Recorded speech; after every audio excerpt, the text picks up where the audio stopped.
putting fire in their belly. When that poor man takes this riba money and consumes it, he has riba in his belly. If I don't tell him that it is riba money, then there's an even bigger sin on my part. So I can't give it in charity to others because haram for them. Can I give it to a Jew? Can I give it to a Christian? To make weapon against us. Can I give it to a Buddhist? When Allah sent down the Quran, did He send it only to Muslims or did He send it to all of mankind? Ya ayyuhan nas, Ya ayyuhan nas, inni Rasulullahi ilaykum jami'a. O mankind, I am the messenger of Allah sent to all of you, all of mankind. So the prohibition of riba applies to all of mankind. Well, and if I can't give it to anybody else, what can I do with it? I cannot keep it myself, I cannot give it to others. And I don't have a chance to meet with the jinn. So what do I do with it? I'll tell you what I would do with it. I will invite all my family members, particularly the young ones.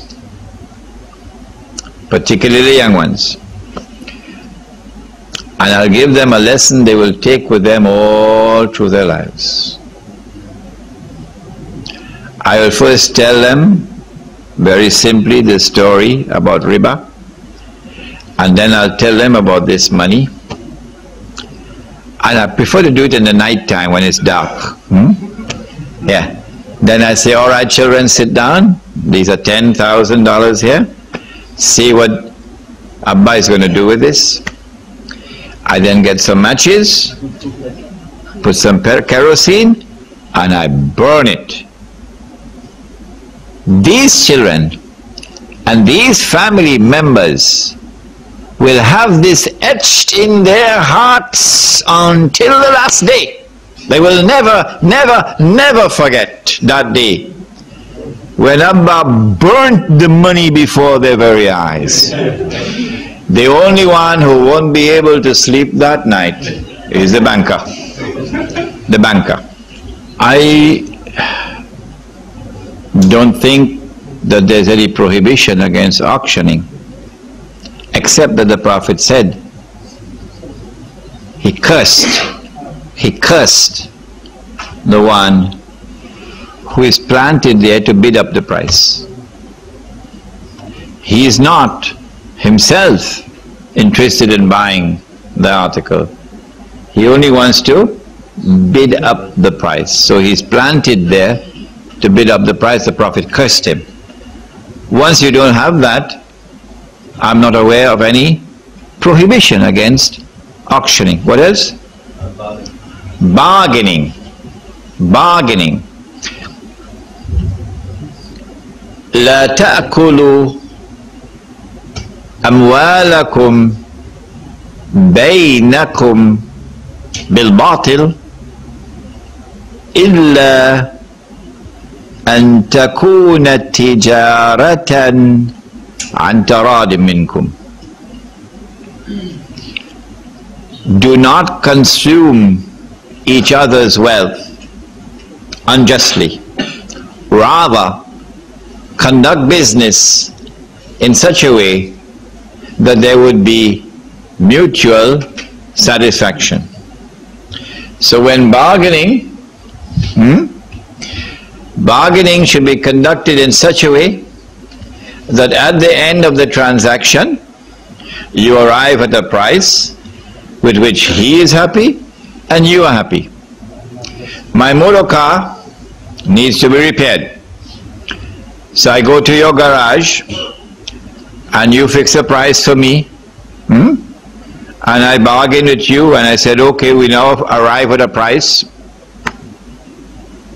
and then you fix the car and I pay you and I go home and I'm happy with the job that's done. Because this is a transaction in which you are happy and I am happy. When my motor car needs to be repaired in the future, I'm coming back to you. Even if I leave this district and I go to live 50 miles away, I still want to come back to you with my motor car. But if my motor car needed to be repaired and all that it needed was a fuse to be changed, that's all. And a fuse is 50 cents. And I go to you and you tell me, Sheikh, the transmission is bad. And this job is going to cost you $500 and it's going to take a few days to repair. And of course, because the Sheikh doesn't know the subject, so he gives the car. 3 days later he comes, he pays the 500 and he gets the car. But then you went with your friends and while you were drinking the whiskey, say, you know what I did with the Sheikh? And then the news reaches the Sheikh. He ripped me off. Would you ever want to go back to him? No. No. The minute you know that this was a transaction in which you were deceived, you were ripped off, you would never want to do business with that man again. Never. You wouldn't even want to shake hands with him again. So the principle involved in bargaining, the principle involved in setting a price, is that there should be mutual satisfaction. Islam has not fixed any price, no. But Islam has fixed the norm of mutual satisfaction. Shall we have one more question? Is that in reference to Muslim living or fathers? The market does not recognize a Muslim from a non-Muslim.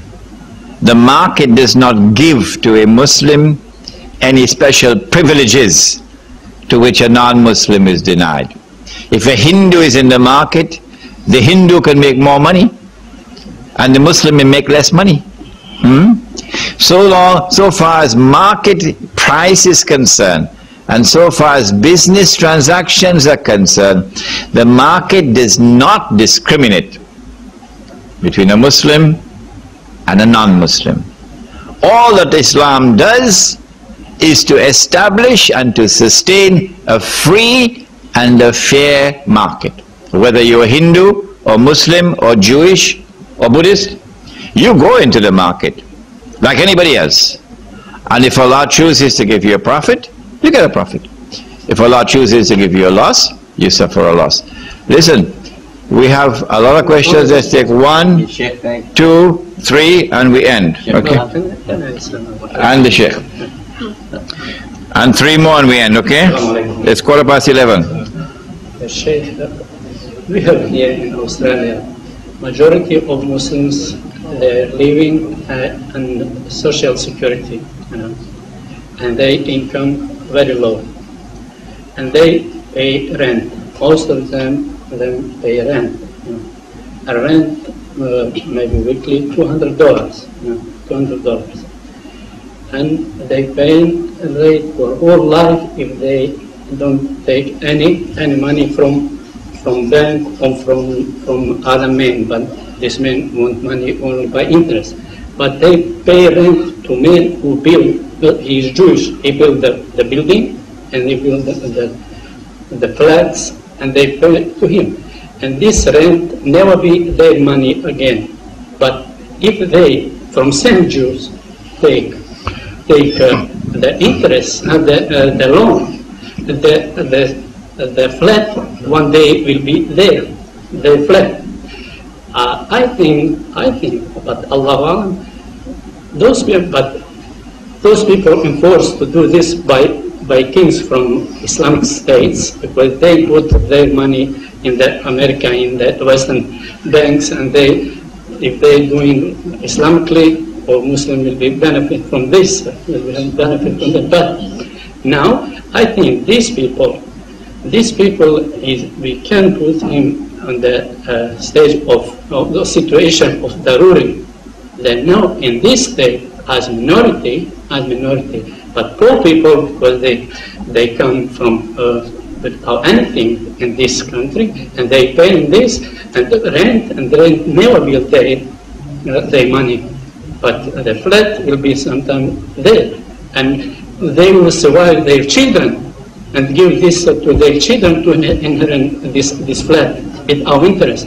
And this situation really for Muslims in an Islamic state very, very hard, but Allah subhanahu wa ta'ala is no better than us. All right, the Sheikh has not asked a question. The Sheikh has differed with me in the opinion which I have expressed. All right? I never came here to try to convince anyone or to stop anyone from borrowing money and interest to buy a flat. No.